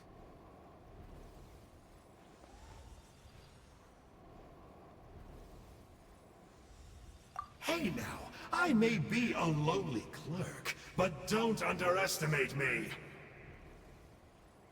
I could never beat you in a straight-up fight, but when it comes to running away, I won't lose to anyone. Do me a favor, and remember how fast I disappear. Maybe then you'll show me a little respect next time. Darn! He got away again! Couldn't you have stopped him? It's alright. He's not worth our time and energy. Besides, it seems like he's in debt to a lot of people. I'm sure they'll keep him busy. If you say so. Still, Paimon's kinda surprised that you actually struck a deal with someone from the Abyss Order. To borrow that guy's words, names are superficial labels. Whether you call it the Abyss Order or anything else, it's a broad generalization at best. Think of it like apples that have fallen from a tree. If you tasted each one, you'd find that they're all at different stages of ripening. Even the unripe fruit blown off its branch before it's fully grown can still be brewed into a fine wine. Everything has its use. Huh. Well, in that specific sense, maybe Enjo's not such a bad apple. Not rotten to the core, at least. Of course! Only the almighty Dragon Lord, Kahula How, is rotten to the core and evil beyond redemption. Ugh. So what exactly are you anyway? You're definitely the evilest little thing Paimon's ever met. Don't worry, he can't hurt a fly. You could say that. Paimon heard that those kinds of contracts might come with a terrible cost attached. Is that true? Such as a How watching me like a ravenous vulture? Vulture? Vulture! We are the Dragon Supreme! Sovereign ruler of the Nation of Flame! Let's pick this up another time. It's getting kinda late. You should go back and get some rest. Big day ahead. Tomorrow's Turnfire night. Time to light the sacred flame and burn away the filth for a legendary 500-year-old warrior. Oh yeah. Hearing you lay it out like that is making Paimon a little nervous. For all the work we've put in, it all comes down to tomorrow night. We have to make sure we solve this problem once and for all. Then it can't hurt to say this one more time. Good luck to us both. See you tomorrow.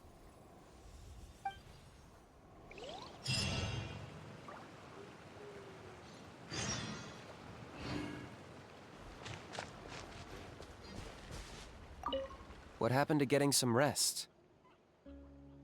You're cautious, like me. I get it. But don't worry, like I said, I investigated, and I'm confident he has nothing to do with the Mountain King situation.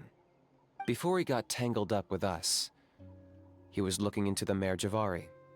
That's another major part of Natlan's history. Our ancestor, Burkina, once fought a campaign there alongside the 5 other heroes.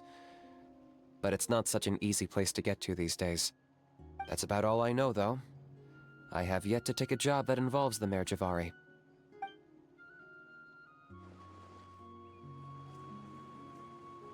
What happened to getting some rest? A house piqued your interest, huh? It's true that he's a relic from an earlier Saurian age, but since we're bound to each other by a contract, you can see him as my companion for now.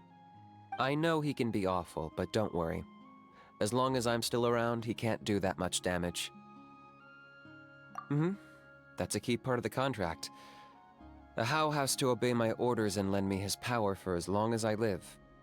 And after I die, a How gets control of my body. That's the price. Crazy, isn't it? That was probably the first time I really appreciated what it meant to pay a price. Then once I signed the contract, I received the ancient name Malipo. But that's a whole other story. We can get into it another time if you're interested.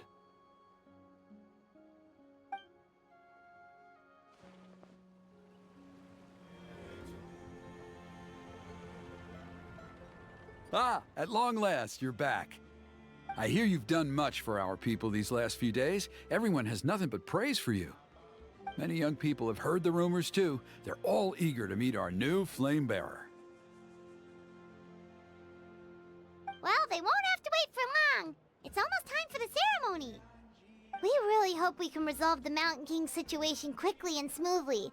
Seems like a lot of people have been worrying about it, huh? Well, it's nearly time. So, if you're ready, then follow me to the ceremony site.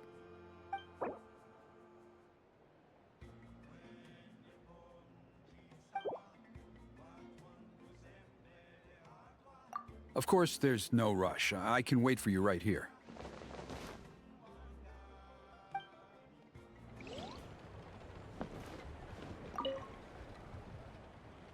Are you ready?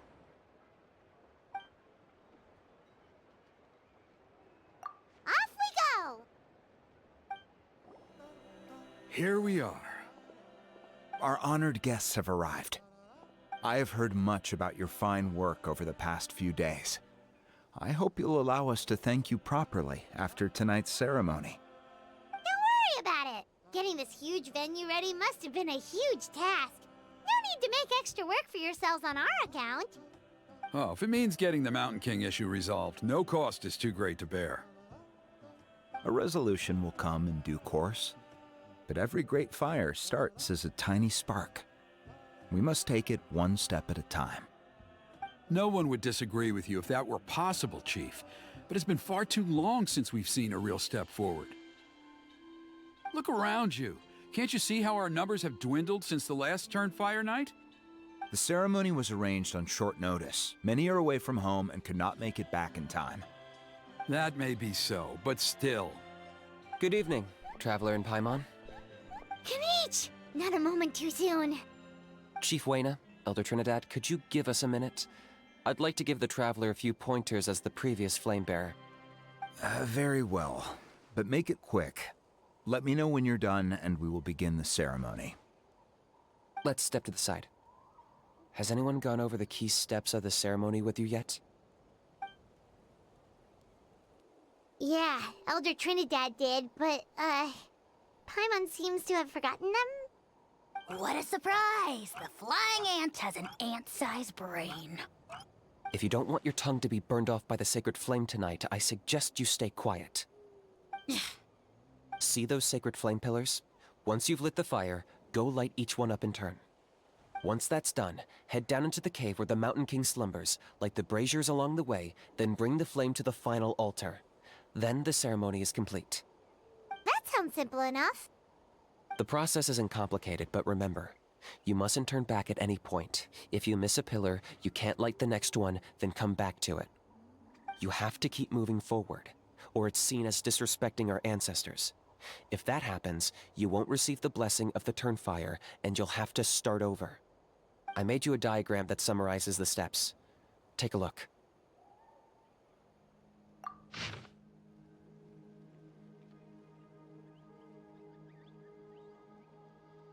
So that's our part. What about you? I'll be with you the whole way, and once you've lit the altar, I'll start summoning the rift. You can leave that side of things to me. Just focus on your part. Okay. We'll try to remember all that and get it right the first time. Ready when you are. But I think I saw Huni and the others just now. Maybe you should say hi before you start. Might make you less nervous. Just tell the chief when you're ready.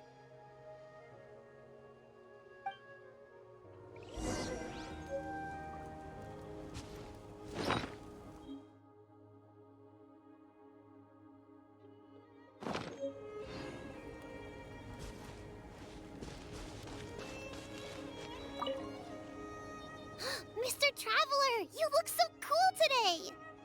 You're gonna make sure the Mountain King never threatens us again, right? I believe in you. I'll be cheering you on the whole time.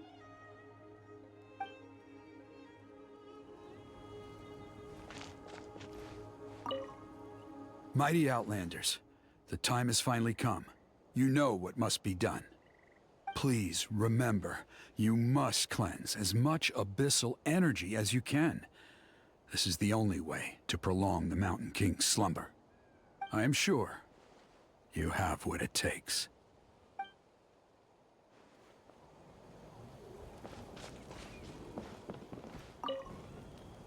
Mr. Traveler, you're finally here!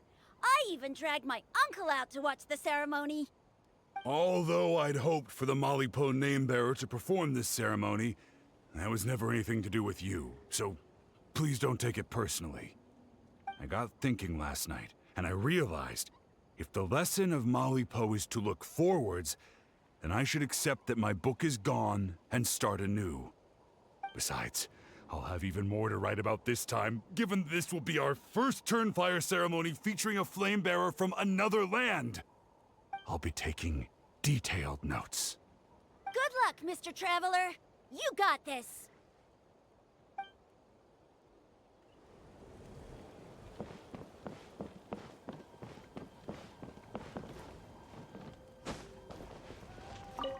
Hey! Bet you're surprised to see me. Didn't think I'd be coming, did you? I was all packed up and ready to go, but then I thought, I wonder if the ceremony will go any differently with the new Flamebearer. So yeah, here I am again. I still owe you for that picture you took. So once you start, I'll be dancing to cheer you on. Don't be nervous. You'll do great.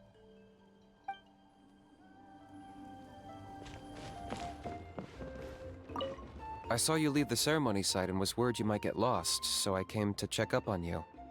Are you in trouble? Let me help you out and then escort you back. Sure. I'll wait here. I saw you leave the ceremony site and was worried you might get lost, so I came to check up on you.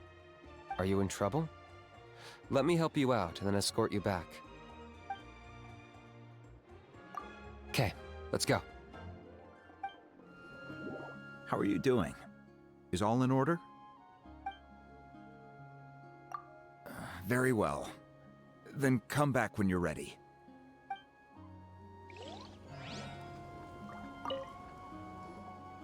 How are you doing? Is all in order? I'm counting on you. Don't forget what we talked about. By past fuel and present flame, life marches ever on. My brothers and sisters, the time has come to light the fire once again, and let the Turnfire night shine bright in Huitztlan.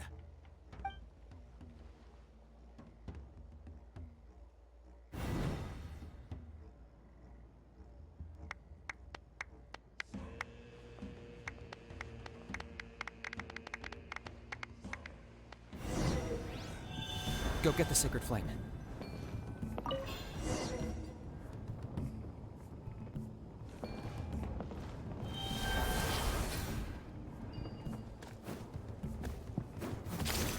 Nicely done.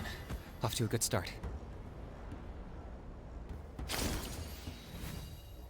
Great stuff. That's not gonna work. You have to do them in order, and there's no going back. Go get the sacred flame.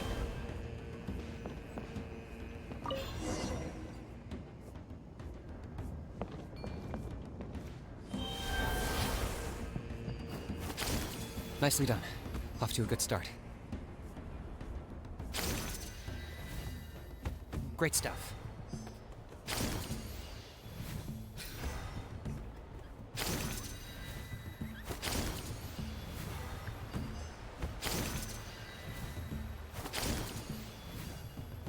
You're over halfway. Keep it up.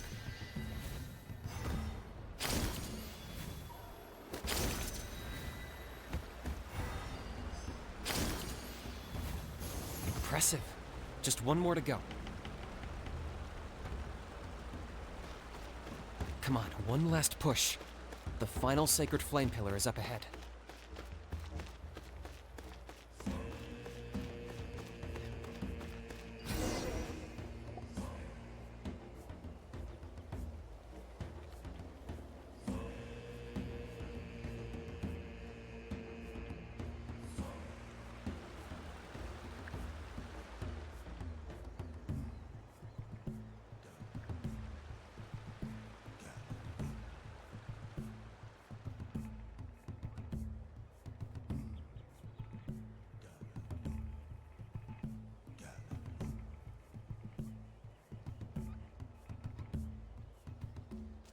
Great. All the pillars are alight. Next, it's down into the canyon and head for the Mountain King's cave. Almost there. The cave is just up ahead. The Abyss presence is growing strong. We should deal with the contamination first. There's the altar of the sacred flame. Remember, light up the torches around it first.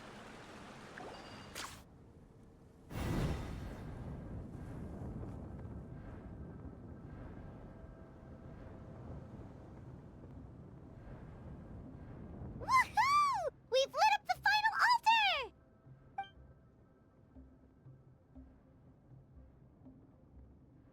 That's the Mountain King up ahead, right?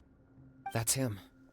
Kangamato, king of the Yupanqui from 500 years ago. He's very powerful. Paimon can tell. He is huge. Let's tread carefully. We don't want to wake him up. You've made it at last. You did even better than I expected. Traveler, now comes the final and most important step of the ceremony. Please use the power of the sacred flame to cleanse the Mountain King of abyssal filth. There's no need this time.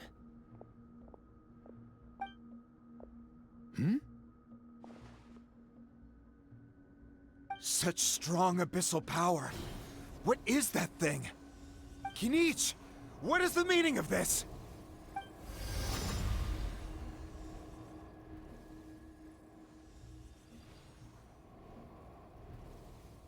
Is that a beastly rift? Chief Wyna, Elder Trinidad, this is about to get a little dangerous. You should step back. What do you think you're doing? Solving the Mountain King issue. You mean by having him torn to pieces by rift hounds? No, stop! We can't let that happen! Foolish Locust! Ugh, can't you see? We're trying to shove your Locust King into the beastly rift! But... I'm sorry, Chief Wyna and Elder Trinidad. This is the only way. Can you promise me that no harm will come to the Mountain King? I can't guarantee it, but I'm fairly confident. Traveler, this is not what we agreed on. You must cleanse the Mountain King of every last trace of abyssal contamination. Okay, I see what this is. You've been in cahoots this whole time!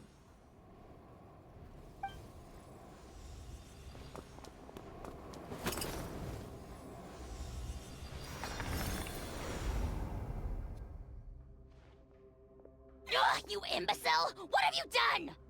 Oh no! The device is destroyed! You forced my hand. I had no choice. Elder Trinidad! What are you doing?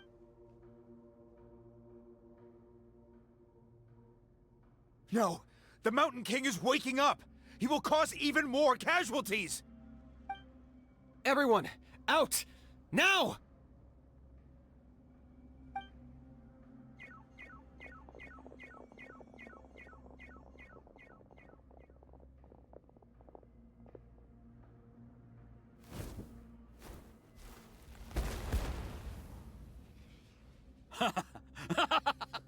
Well, it seems there is only one way to awaken you all from your willful blindness.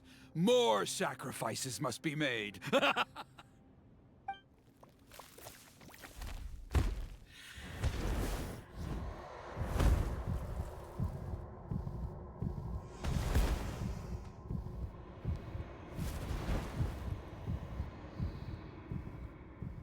Take me, O Mountain King! Take me as your next sacrifice!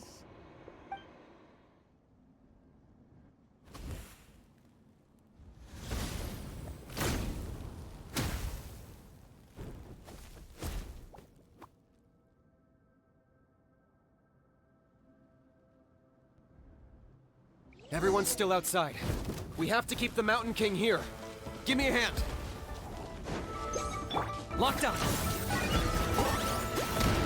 Watch out for the fruits he's spitting out. I can use those against him.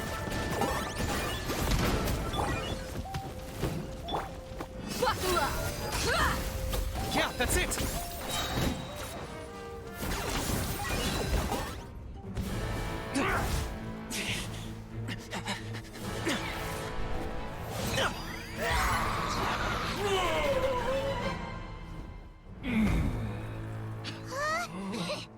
What do we do? We can't open the rift!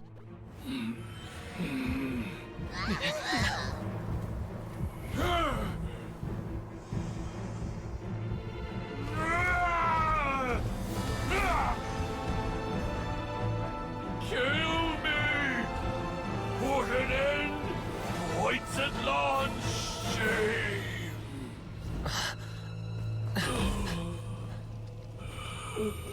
By past fuel and present flame, life marches ever on. Oh, Burkina, I must atone.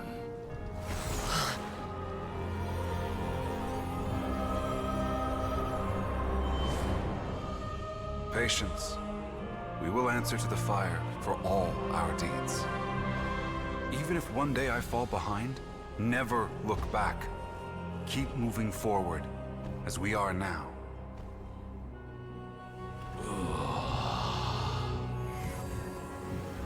Live with your guilt and shame. This is the price to pay.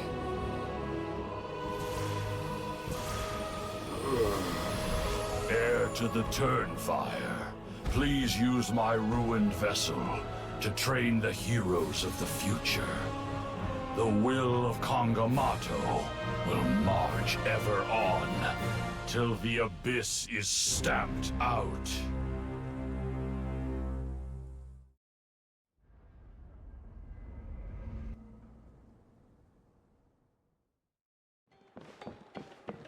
Whew.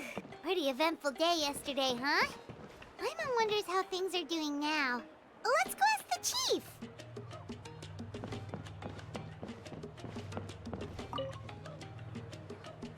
Traveler, you've come at just the right time. I have some good news for you. Trinidad's condition is stabilized. He suffered burns on much of his body, but we believe he'll survive. Guess that's the best news we could hope for. Paimon has to ask, is everyone in your tribe such a risk-taker? First Kinich, then Elder Trinidad? Is this the Scions of the Canopy's adventurous spirit in action? We're simply not afraid to charge ahead into the unknown. He's fine. Don't worry. He's gone to check on the Mountain King. Something most mysterious has happened. After the incident yesterday, a transparent shell is formed around the Mountain King's body. We don't understand the mechanism behind it, but the shell appears to insulate him against the influence of abyssal power. It is somewhat akin to a scab, in that it stops the abyssal energy within him from bleeding out, while also preventing further abyssal energy from seeping in and infecting him. We've never seen anything like it. The tribe's most senior elders believe it was caused when he was burned by the sacred flame, similar to the way burned wood becomes charcoal. I think their theory makes sense. After all, we've never thrown the Mountain King directly into the sacred flame before. Wow.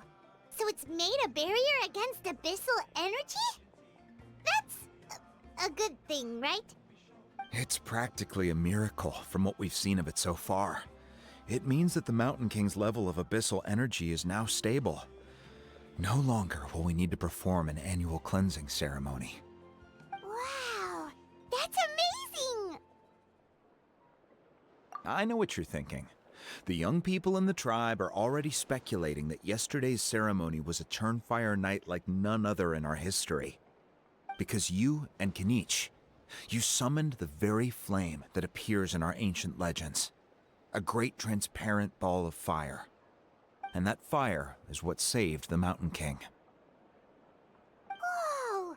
So that was the real Turnfire? I may be the chief of this tribe, but I've only ever known the Turnfire as a concept in our legends. I cannot answer that question. If anyone can answer it, I suspect it would be the bearer of the Malipo name. He is in the Mountain King's cave as we speak. Ah, so Kinich then. Why don't we go see how he's doing?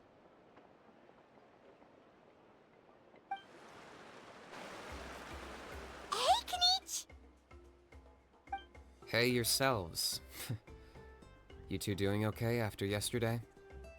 We were gonna ask you the same question. You scared Paimon half to death when you rushed into the fire. Sorry, I couldn't just stand and watch the Mountain King get burned alive. So you thought you'd try and extinguish the sacred flame with Dendro? Or is that an attempt to make the almighty Dragon Lord Kahulahow die of laughter? The sacred flame only possesses a fraction of the Pyro Archon's power. It's not as if I was fighting the Pyro Archon herself. Kinich, when you went into the flames, were you intending to, Intending to what? do the same thing as Burkina? Sacrifice myself? Of course not. My focus was on keeping the Mountain King alive, not on what it would cost. But now I'm curious. What made you think I was going to sacrifice myself? Well, because everyone's saying the Turnfire is what saved the king last night. And Ponche's theory was that summoning the Turnfire is a tit-for-tat exchange, right? So, I'm on that you decided to pay for it with your life. So you've heard that rumor too. I'm afraid I can't say for sure. What happened yesterday was a first for me too. Well, even if you don't know, there's probably no one in the world who does. What I would say is, if that really was the power of the Turnfire, I'd sooner believe that the Mountain King summoned it himself. The Mountain King? Then, what price did he pay?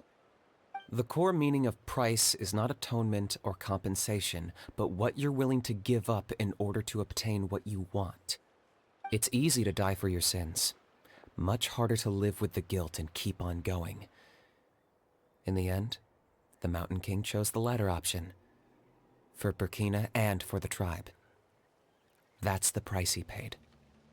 Alright, so how is the Mountain King doing now? Health-wise, there's nothing to worry about. He'll enter a fighting stance whenever we set foot in his territory. But his attacks are gentler now and not as crazed as before.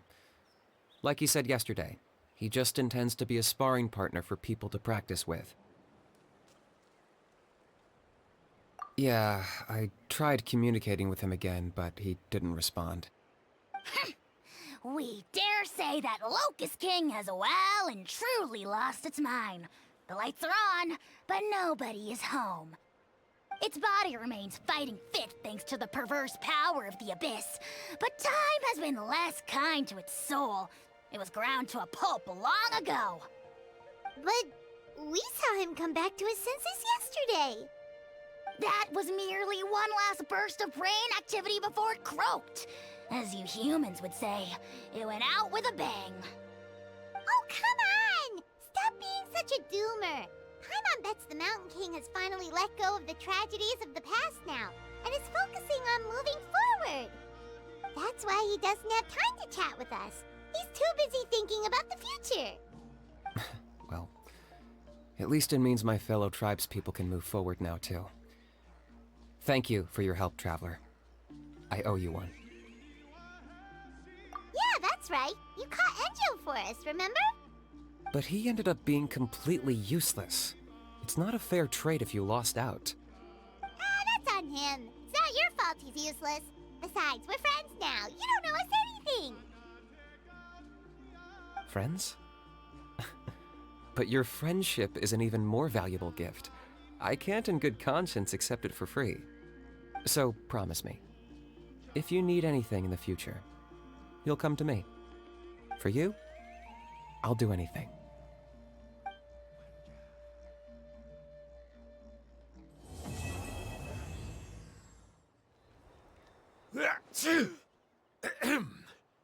So, in the end, only poor little Huni got the sad ending? Yeah, everyone's happy except me. First Nana, then my dad. Why does everyone in my family have to suffer? Huni, it'll be okay. Your dad will get better soon. Toba, you're my friend, so I shouldn't say this to your face. But it was all the Mountain King's fault. Huh? Now hold your horses, kiddo. If you promise not to fight, Uncle Sanka will tell you a story. Okay, before you roll your eyes out of your skull, I promise you can trust me. I almost got my eyebrows burned off by the Turnfire after last time. That's why I came back, to make it up to you. All right, I'll just get to the point. Do you know what Uncle Sanka loves the most about your people? What? Your extreme sports. Huh? On my first day here, I got hit by someone falling out of the sky. I believe you call it bungee jumping? It's a dangerous sport, to be sure, but the courage it took to make the jump impressed the heck out of me. So, I introduced myself to the jumper, we made friends, and I even helped treat her wounds. Oh, Such a nice friend. Of course. Anyway, the good times didn't last, because I got captured by a powerful foe, so we had to part ways for a while. In the hands of the enemy, I was scorned, scolded, and nearly given away as a gift. Oh, it was so humiliating. A horrible experience to look back on. Why does Uncle Sanka always have to suffer, I thought. So I feel your pain, Huni. I was in the same position. But in the end, I made it through, and I left all of those painful memories in the past. I even managed to reunite with my friend. Is that it? The moral of the story is to look forward in life, right? Yeah, we've heard that one millions of times. Sorry, Uncle Sanka, but you're not cut out to be a teacher. Very smart, Huni, but not quite smart enough. What I'm trying to tell you is that after I reunited with my friend, I found her injuries were all healed, but she really missed her family. So, I thought you might like to see her too. She's right behind you. Turn around and see. Another trick about not turning back? I'm not falling for that one again. Huh?